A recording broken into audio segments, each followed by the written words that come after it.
105.8 FM Jakarta. Assalamualaikum warahmatullahi wabarakatuh. Light audience. Ya, kita kembali berjumpa dalam berproses menuju kesejatian diri. Untuk edisi hari ini, hari Kamis tanggal 28 Maret 2013. Dan seperti biasa kita akan sharing bersama Siwo Agus Hidayat sampai jam kurang lebih 10.35 ya. Dan saya Monix, juga ada Jack Plam, Isnadi dan juga Sarif Mongkodompit siap menemani Anda semua light audience sampai berakhirnya acara ini. Assalamualaikum Siwo. Waalaikumsalam warahmatullahi wabarakatuh. Mantap sekali suaranya Siwo. Mantap. Gimana kabarnya Siwo?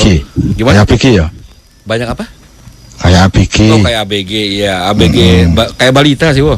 Anak baru gendeng.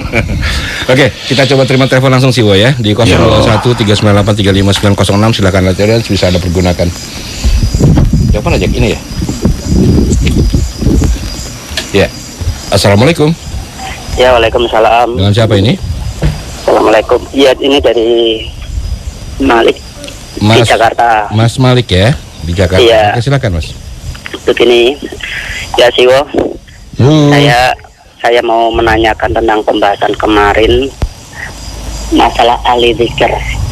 Mohon sharingnya apa yang dinamakan ahli dzikir. Dan pertanyaan kedua,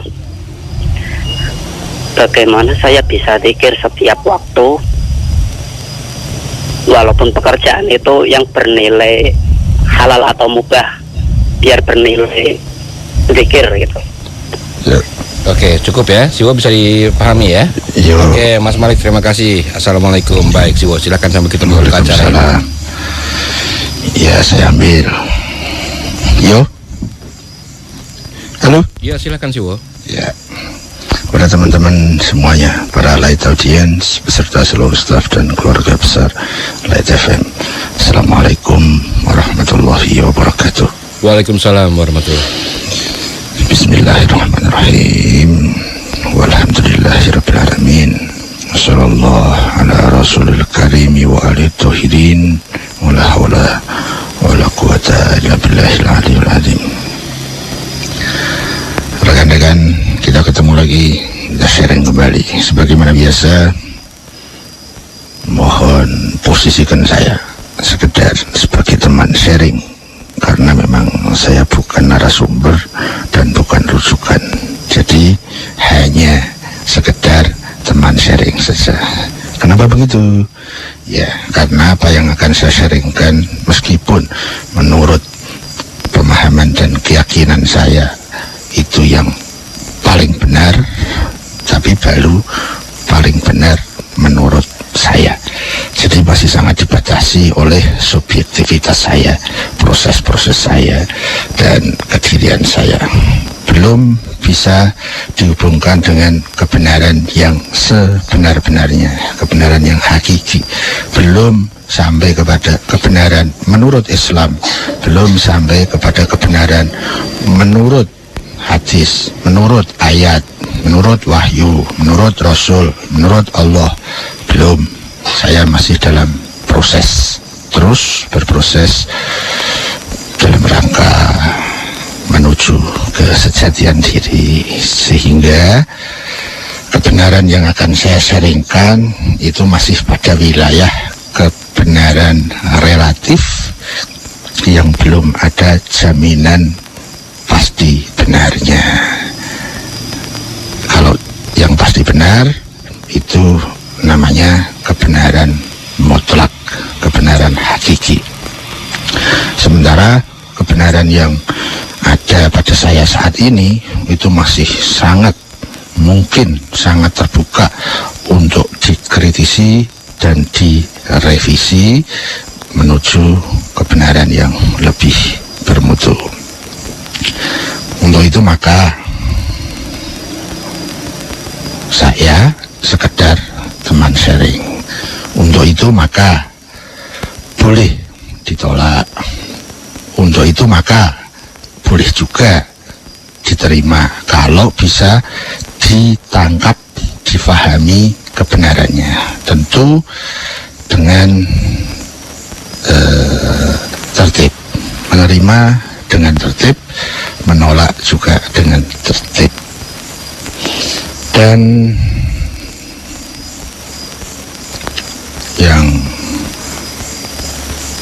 harus saya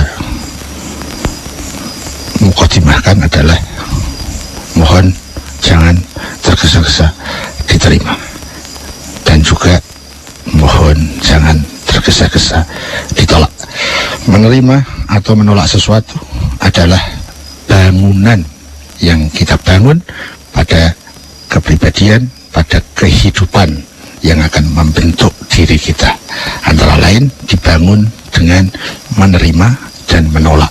Untuk itu maka semoga kita dalam menerima ataupun menolak sesuatu itu tetap pada frame fokus tujuan tauhid, waspada, niat,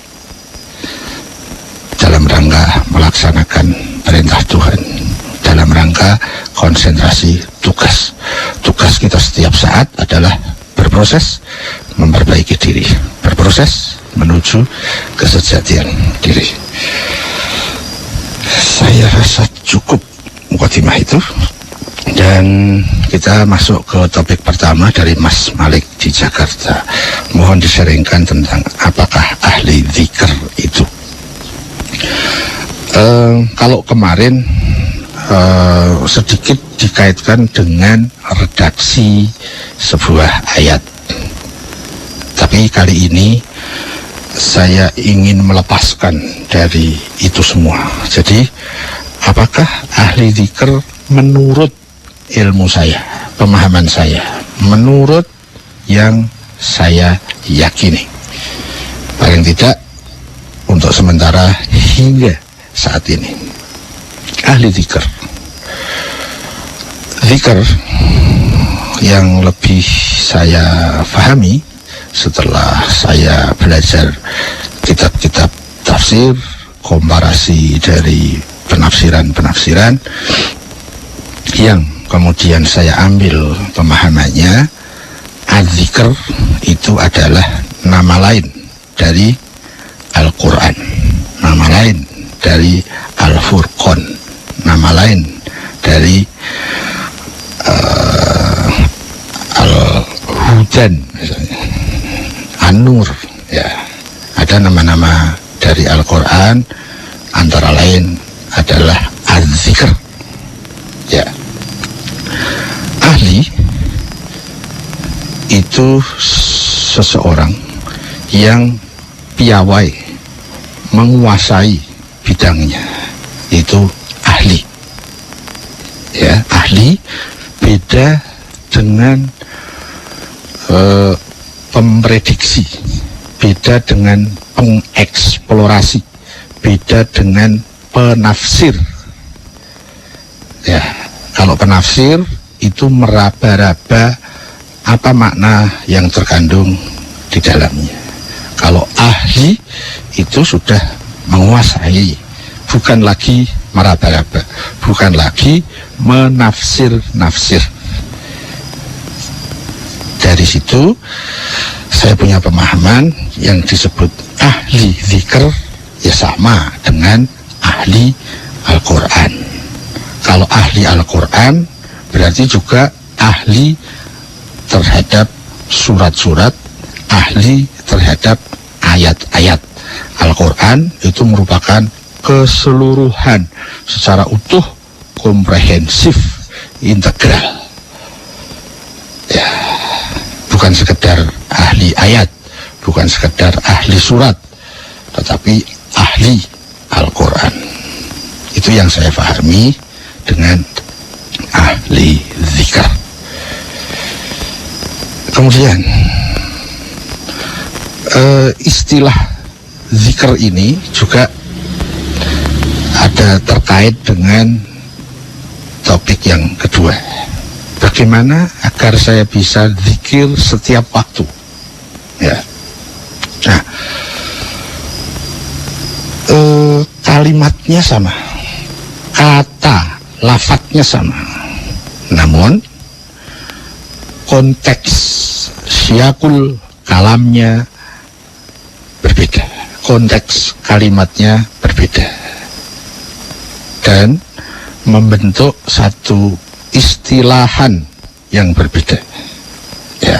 Kalau ahli dzikir itu ahli Al-Quran. Tapi kalau bagaimana agar saya bisa zikir, saya memahaminya sesuai dengan konteks kalimat ini. Zikir yang saya pahami adalah perjalanan spiritual menuju Allah. Itu adalah zikir.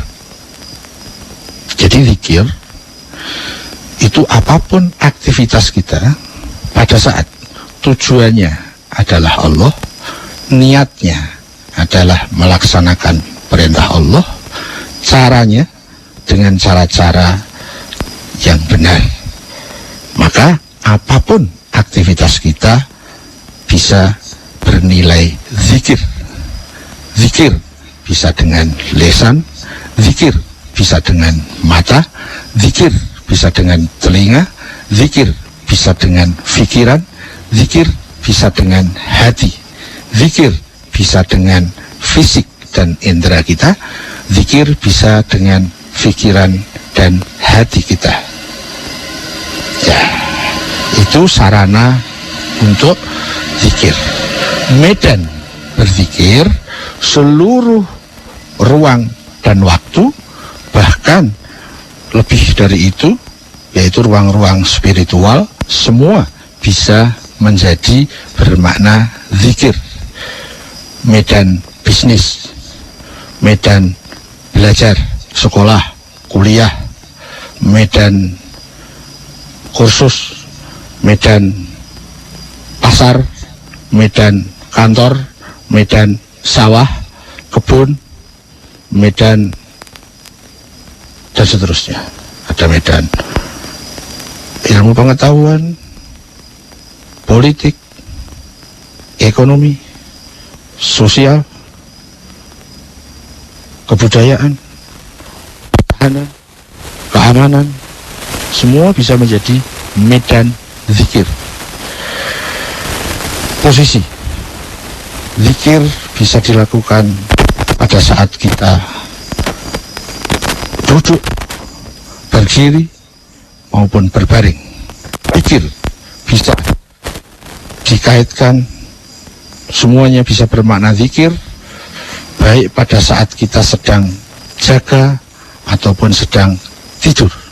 Zikir sepanjang waktu bisa dikemas dalam zikir 24 jam sehari dalam seluruh apapun kegiatannya.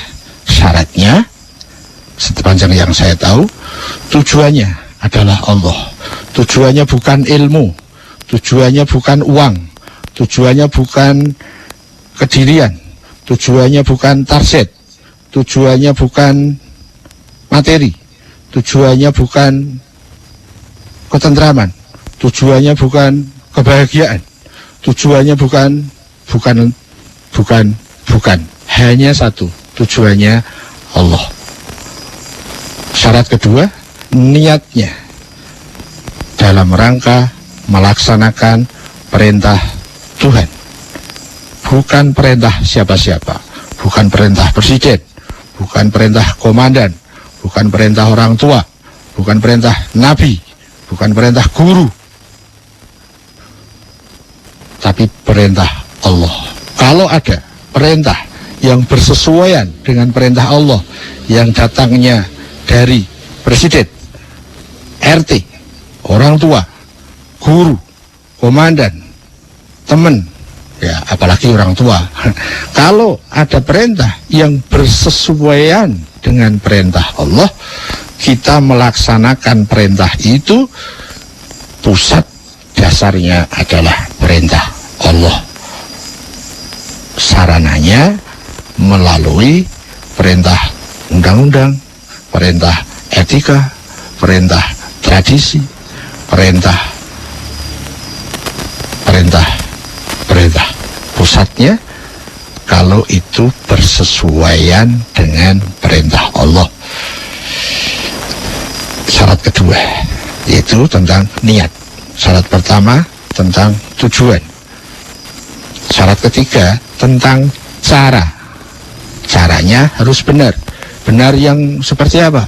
Benar sepanjang pengetahuan kita masing-masing.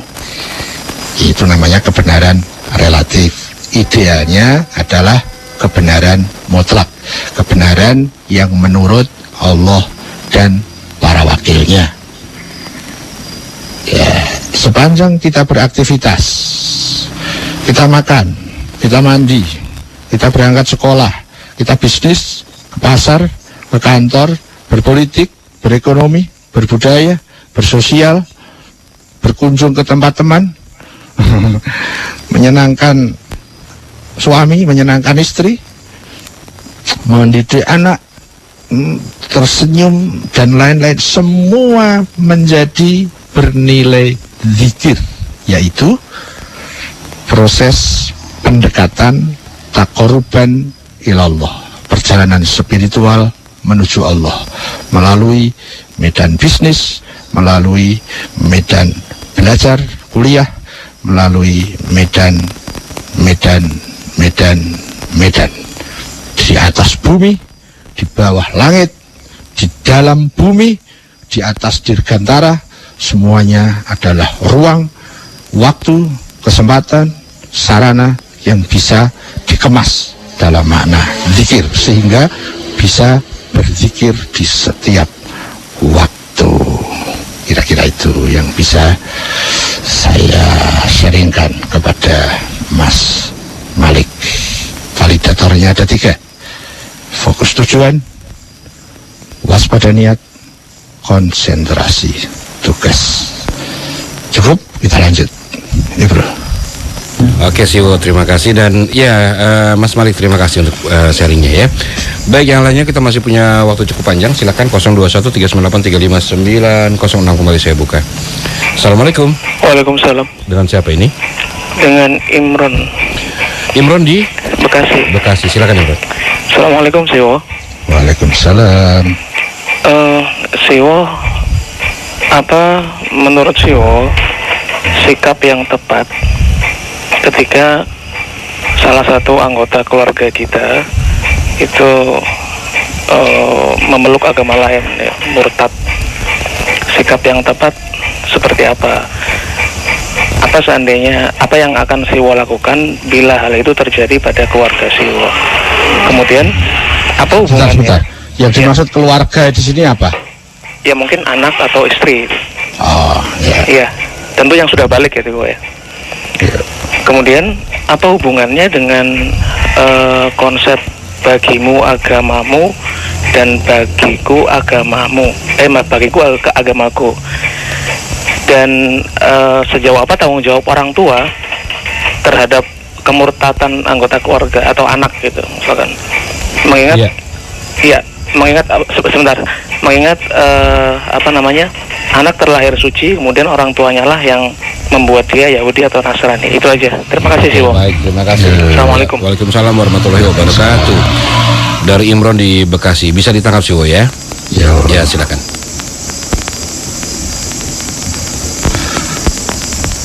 Ya. Ada 3 poin yang saya catat dari Mas Imron. Yang pertama, sikap apa yang harus saya sikapkan pada saat keluarga saya, ya, saya tadi menanyakan yang dimaksud keluarga itu anak, istri, dia berpindah agama. Tadi diistilahkan dengan murtad. Ya. Kemudian yang kedua, apa hubungannya hal tersebut dengan konsep bagiku agamaku, bagimu agamamu? Kemudian yang ketiga, bukankah anak itu lahir suci? Bagaimana kemudian dia bisa keluar dari kesucian, kefitrian itu? Tadi diasumsikan, yang saya tangkap, pada saat dia tidak memilih agama Islam, mungkin begitu. Yang ketiga itu agak kurang jelas saya, tapi itu yang saya tangkap. Saya akan mulai dari yang pertama. Apa sikap saya kalau ada anggota keluarga yang dia pindah agama. Maksudnya dari agama Islam ke agama lain. Saya sebagai orang tua, saya sebagai suami, saya sebagai bapak, saya sebagai pemimpin, istri dan anak-anak saya adalah tanggung jawab penuh saya terhadap perkembangan dan proses-prosesnya. Pada saat misalnya istri atau anak saya keluar dari agama Islam dan pindah kepada agama lain, sikap saya secara global begini. Saya menggunakan 3 validator yang tadi saya sebut. 1. Fokus tujuan. Tujuannya adalah Allah. Saya sebagai pemimpin keluarga mendidik, memberi contoh, mensupport, menginspirasi, memberi motivasi agar fokus tujuan itu juga terjadi pada istri dan anak-anak saya. Itu adalah kewajiban saya. Ya, jadi saya wajib menularkan, mensupport, atau istilahnya membelajari dan mendidik. Ya, itu salah satu kewajiban bapak suami. Ya. Yang kedua, dalam rangka melaksanakan kewajiban tadi harus selalu waspada niat. Niatnya tidak boleh salah. Yang ketiga, saya tidak boleh terjebak pada overlapping. Ya, misalnya saya memberi porsi pada ilmu bisnis 70%, sementara tauhid hanya 30%. Ya, itu berarti overlapping. Mengeksplorasi bakat anak istri sampai 80%, tetapi persiapan terhadap pondasi kehidupannya yaitu tauhid hanya tersisa 40%. Berarti saya overlapping. Saya melaksanakan tugas tetapi overlapping. Jadi ada 3 sikap dasar saya sebagai seorang pemimpin, sebagai seorang suami, sebagai seorang ayah. 1. Fokus tujuan. 2. Waspada niat. 3. Konsentrasi tugas agar tidak overlapping dalam melaksanakan tugas, karena tugasnya banyak sekali, ya. Agar tidak overlapping. Kalau saya sudah melaksanakan 1, 2, dan 3, apapun yang terjadi pada anak saya harus bersikap rela. Apakah anak saya jadi anak baik atau anak saya jadi anak yang tidak baik, itu saya tidak tahu dan saya tidak mempunyai kekuasaan untuk itu. Kekuasaan saya adalah melaksanakan tugas sebaik-baiknya. Saya menggunakan pendekatan orientasi proses, orientasi ikhtiar, orientasi tugas. Saya sejauh mungkin memberi jarak terhadap diri saya agar saya tidak terjebak kepada orientasi hasil. Anak saya mau jadi anak baik, anak buruk, beragama apa, pindah agama, atau macam-macamnya, itu bukan urusan saya. Itu tanggung jawab anak itu sendiri, tanggung jawab istri saya sendiri. Saya tidak boleh memaksakan kehendak, saya tidak boleh otoriter, tapi saya harus melaksanakan tugas-tugas saya. Apapun hasilnya tidak penting. Jadi saya sudah siap kalau anak saya itu baik. Saya juga sudah siap seandainya anak saya itu buruk. Apapun yang terjadi, saya relakan. Yang saya tidak boleh rela pada saat saya tidak melaksanakan tugas-tugas saya. Itu kerangka besar bagaimana saya mensikapi kepada apa yang terjadi pada istri dan anak saya. Ya, jadi apapun yang terjadi, saya tidak akan pernah kecewa. Saya tidak akan pernah menyesal. Tetapi kalau kejadian itu sebabnya adalah saya, anak saya menjadi buruk, istri saya menjadi buruk, sebabnya saya, karena saya tidak melaksanakan tugas, saya harus kecewa, saya harus menyesal. Ya, kalau anak saya menjadi orang baik, tapi itu karena sebab dari orang lain, saya nggak boleh seneng. Wong itu yang punya saham orang lain, ya, yang mendapatkan dividen orang lain juga. Tapi kalau saya memberi saham-saham kepada istri dan anak saya, semuanya baik sesuai kewajiban dan tugas yang sudah dibebankan ke saya sudah memberi saham sebaik-baiknya, apapun yang terjadi tidak problem. Mau pindah agama? Silakan. Tugas saya adalah memberi panduan-panduan, memberi perbandingan, memberi argumen-argumen, memberi logika-logika, memberi rasionalitas, memberikan motivasi-motivasi, memberikan support, baik support secara empiris maupun yang spiritual. Itulah tugas saya. Apapun yang terjadi, saya tidak boleh kecewa. Apapun yang terjadi, saya tidak boleh menyesal. Tapi saya harus menyesal, saya harus kecewa, saya harus komplain terhadap diri saya pada saat saya tidak melaksanakan tugas dengan benar. Ya, mudah-mudahan ini jelas.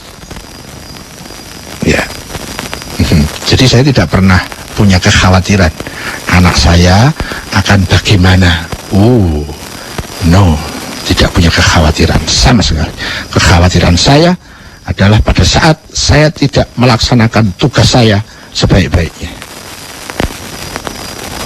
Ya, itulah pentingnya orientasi tugas, bukan orientasi hasil. Tapi kalau kita orientasi hasil, ada anak salah, kita kecewa. Ada anak buruk, kita kecewa, kita marah, dan lain-lain. Loh, itu kita terjebak orientasi.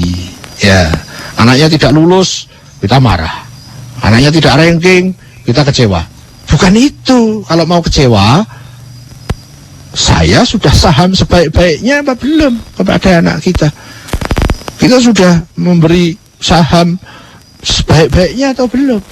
Kalau kita sudah melaksanakan tugas sebaik-baiknya, dan kita juga sudah lihat anak kita juga sudah melaksanakan tugas sebaik-baiknya, ada kejadian tidak lulus, ya harus begitu. Berarti kemampuannya kurang. Kita harus cari kekurangan di prosesnya, jangan kecewa di akibatnya. Kalau mau kecewa, itu di sebab-sebabnya. Ya, dengan pengembangan seperti itu, saya merasa saya lebih proporsional dan saya tidak terjebak kepada akibat-akibat. Saya tidak terjebak oleh kejadian-kejadian. Saya tidak risau dengan masa depan. Saya tidak pernah khawatir dengan apapun yang terjadi. Saya harus khawatir kalau saya tidak melaksanakan tugas saya sebaik-baiknya. Ya, cukup. Lalu apa hubungannya dengan konsep bagiku agamaku, bagimu agamamu? Ya iyalah. Memang keyakinan bisa dipaksakan, karena agama itu landasan pondasinya itu adalah keyakinan. Lebih jauh lagi, pondasinya adalah keimanan. Dan itu tidak pernah bisa dipaksakan kepada siapapun. Kepada istri tidak bisa dipaksakan, keyakinan itu harus dibangun sendiri, apalagi keimanan. Ya, jadi tidak pernah bisa memaksakan agama, itu tidak pernah bisa. Ya, agama pondasinya ada pada keyakinan, pondasinya ada pada keimanan. Nah, kalau tentang fikih, haram, halal, wajib, mubah, makruh, nah, itu adalah ranting-ranting agama, bangunan agama. Pondasinya adalah tauhid, akidah, keyakinan, dan keimanan. Jadi memang tidak pernah bisa yang namanya agama itu dipaksakan. Yang bisa dipaksakan itu kan fikih. Tapi yang memaksakan harus orang yang memang diberi tugas untuk memaksa itu. Ya, memaksakan hukum harus berlaku di masyarakat, misalnya begitu. Tapi kalau agama dalam makna prinsip dasarnya, keyakinan, keimanan, masalah-masalah akidah tidak pernah bisa dipaksakan.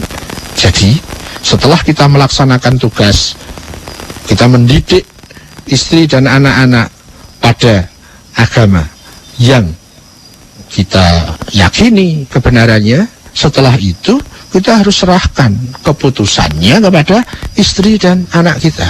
Anda mau mukmin, itu tugas Anda. Anda mau kafir, itu tugas Anda. Saya sudah melaksanakan tugas saya. Anda mau kafir, urusan Anda, bukan urusan saya lagi. Ya, saya sudah melaksanakan tugas sebagai suami yang sebaik-baiknya, kemudian istrinya melenceng. Melencenglah, itu kemerdekaan Anda. Itu tugas yang harus ditanggung oleh Anda. Ya, tapi kalau saya mengembangkan cara berpikir saya masa lalu, wah, saya penuh dengan kekhawatiran. Bagaimana nanti kalau anak saya begini? Bagaimana nanti kalau istri saya begitu? Ya, orientasi hasil itu merusak ketentraman. Orientasi hasil itu menghancurkan kedewasaan kita dalam mensikapi kejadian-kejadian, dalam mensikapi masa depan. Dan itu tidak akan pernah bisa kalau orang masih selalu menyimpan orientasi hasil, orientasi profit, orientasi target, orientasi akibat.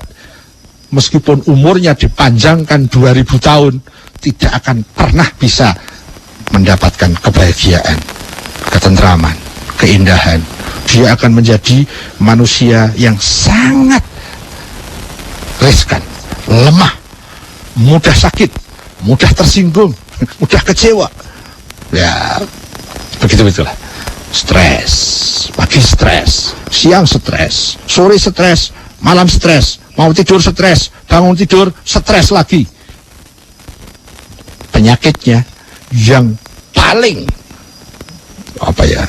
paling membudaya itu adalah orientasi berpikir dengan orientasi profit, orientasi target, orientasi produk, orientasi hasil, bukan orientasi tugas, bukan orientasi ibadah, bukan orientasi proses, bukan orientasi ikhtiar, bukan orientasi sebab, tapi orientasi hasil. Di seluruh bidang keluarga, kemasyarakatan, bisnis, politik, ekonomi, bernegara, pejabat, rakyat. Kalau yang dikembangkan itu orientasi hasil, udahlah pasti kecewa. Ya, ada sedikit nuansa ini yang cukup menarik. Timnas kemarin, meskipun hasilnya kalah, tapi para fans tim nasional ini sudah ada sedikit menghargai perjuangan mereka, sehingga tidak banyak kecewa. Kenapa? Kita orientasi pada perjuangan mereka.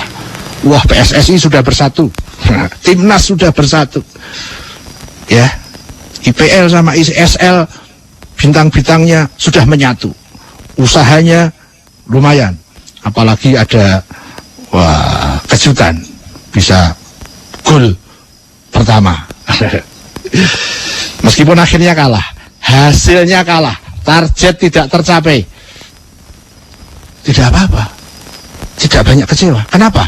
Kita orientasi kepada perjuangan, kita orientasi kepada pengorbanan, kita orientasi kepada proses-proses, ikhtiar. Coba kalau kita orientasi hasil, ya kalah lagi. PSSI sudah bersatu, masih kalah pula. Aku sudah bosen dengan kekalahan-kekalahan. Orientasi hasil membuat stres. Orientasi tugas membuat enjoy.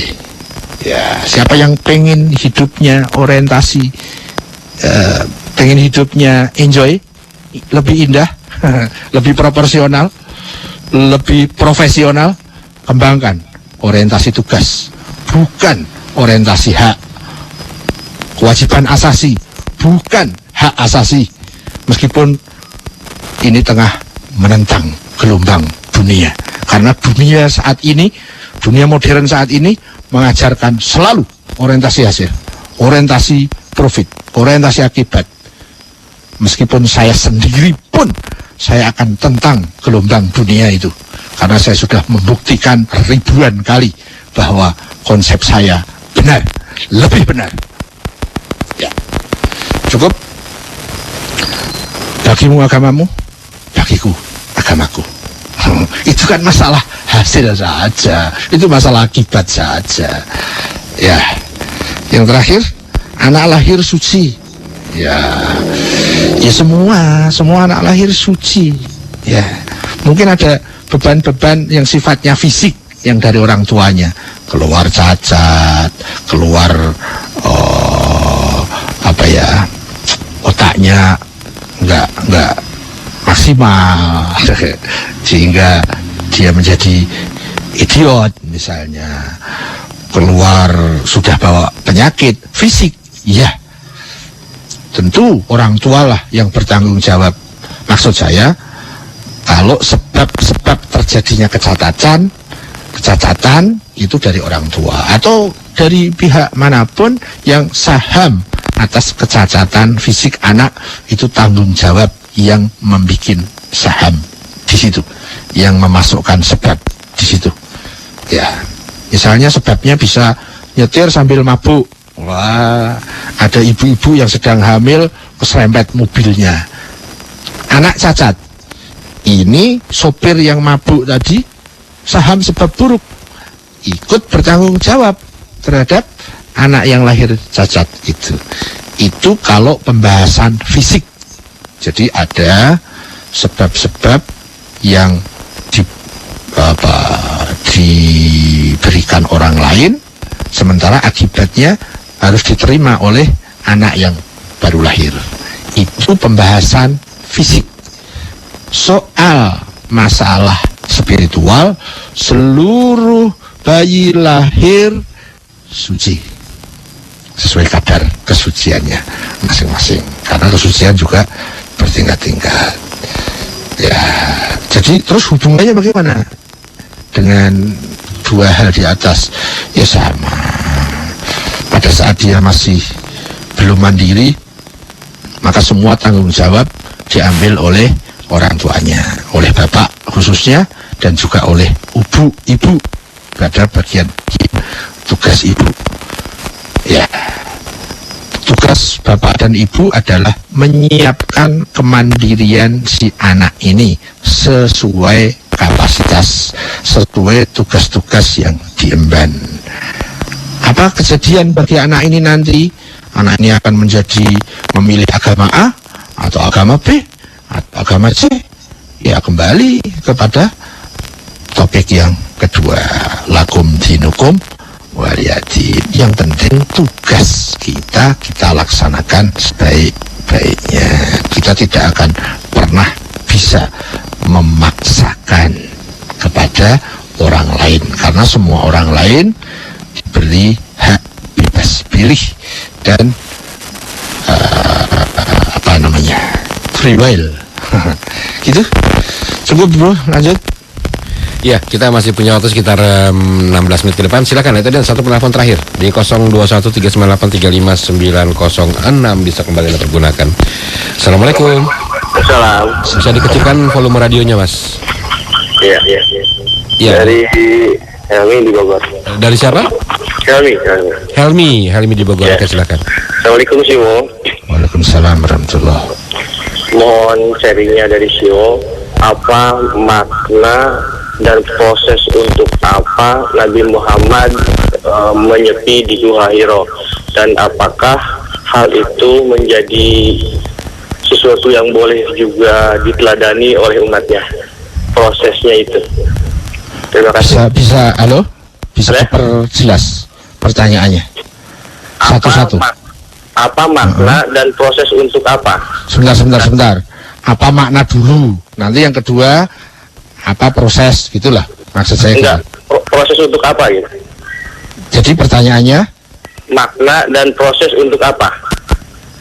makna dan proses ya, menyepi itu untuk apa, itu ya.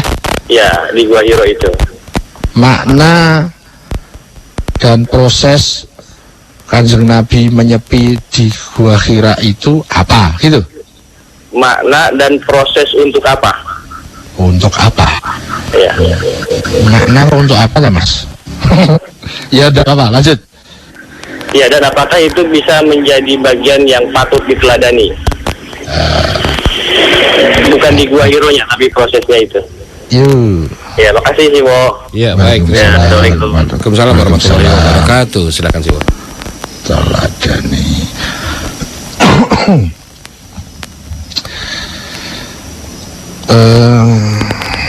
Apakah makna menyepi? Itu menurut saya satu pertanyaan. Kemudian proses menyepi itu untuk apa? Itu pertanyaan kedua. Perlukah atau patutkah itu diteladani? Itu pertanyaan ketiga.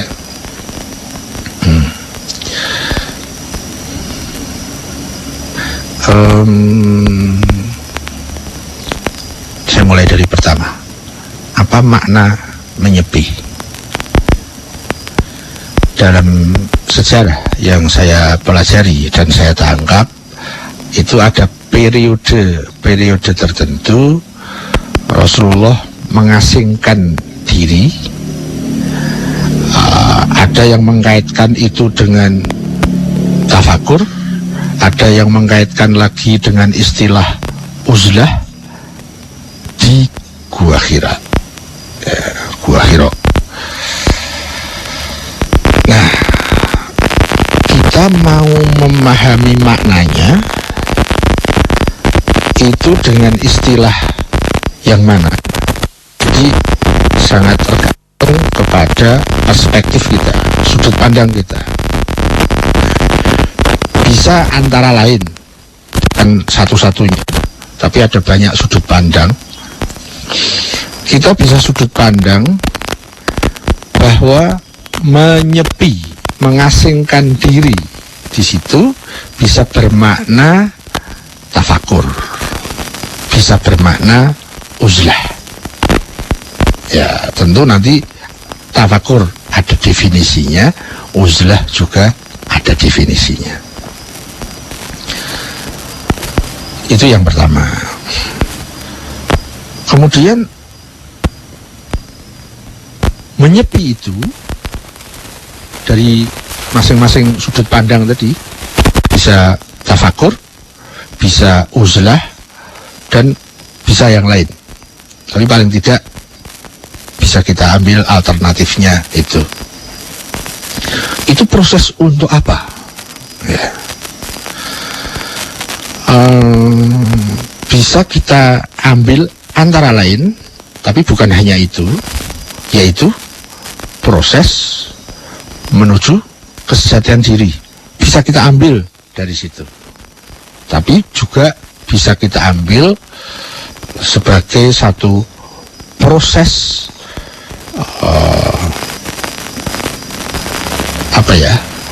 proses koneksitas kepada Tuhan, proses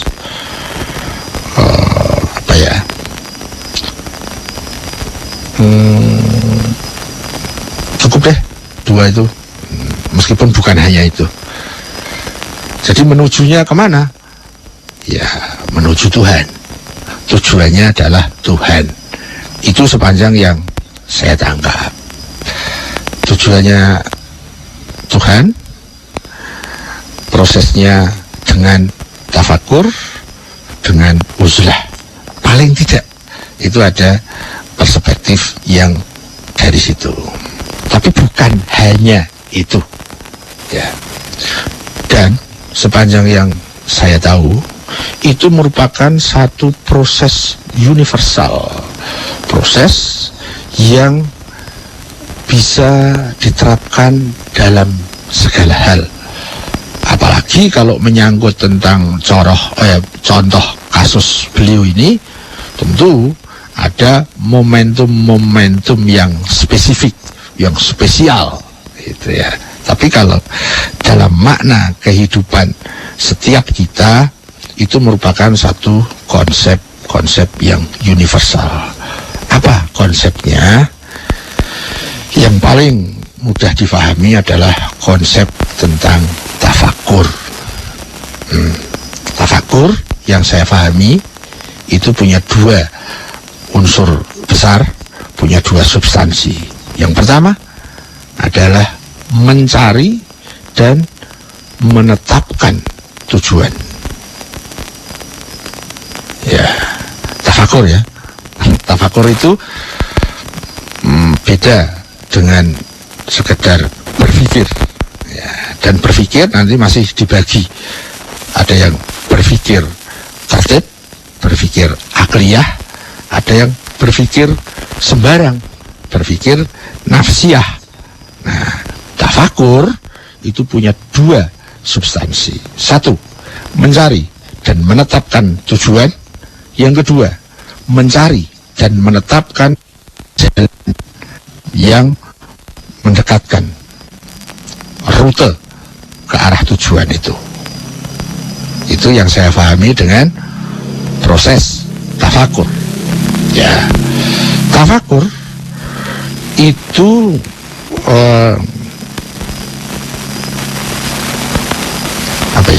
kalau dihubungkan dengan situasi dan kondisi, itu ada hal-hal yang mempengaruhinya. Kalau saya tafakur di depan TV dan TV-nya itu tayang on, tentu akan berbeda situasinya pada saat saya tafakur di kuburan tengah malam misalnya gitu. Situasi kondisinya berbeda, pengaruhnya berbeda. Nah, tafakur yang paling efektif pada saat diikuti dengan proses uzlah. Ya, apakah uzlah? Uzlah itu kalau yang saya pahami globalnya yaitu mengasingkan diri, mengucilkan diri, tetapi bukan hanya dalam makna physically, tapi juga terkait kepada masalah-masalah spiritual. Ya, kalau mengasingkan diri secara fisik, ya contohnya itu ke dalam gua, kan di sana nggak banyak orang, nggak banyak kegiatan, atau mengasingkan diri itu bisa di sepertiga malam terakhir misalnya, atau bisa kalau saya punya pengalaman itu saya bikin semacam kuburan. Wah, kita masuk ke kuburan itu itu juga bisa dalam makna mengasingkan diri. Tapi kalau sekedar mengasingkan diri tapi hanya fisik, sementara spiritual kita tetap ada di daerah ramai, tidak di daerah sunyi, ya itu bukan uzlah namanya. Jadi uzlah itu bukan hanya masalah fisik, tapi juga masalah spiritual. Nah, proses tafakur yang paling efektif sepanjang yang saya tahu adalah pada saat kondisinya itu memenuhi syarat sebagai uzlah. Nah, itu yang paling tidak saya pahami dari pelajaran sejarah tentang Rasulullah dan Gua Hira. Ya. Apakah itu patut diteladani? Yes, jelas. Sangat jelas. Bahkan bukan hanya patut, seyogianya. Bagi orang-orang tertentu sampai kepada mewajibkan dirinya untuk tafakur dan mewajibkan dirinya untuk uzlah, tentu secara proporsional sesuai dengan subjeknya, situasi, kondisi dan ketentuan dan syarat-syarat berlaku. Wah, istilah sekarang begitulah. Syarat-syarat dan ketentuan berlaku. Kurang lebih itu yang bisa saya saringkan kepada Mas Helmi di Bogor tentang masalah menyepi di Gua Hira dan patutkah diteladani. Ya, sangat patut diteladani. Karena itu konsep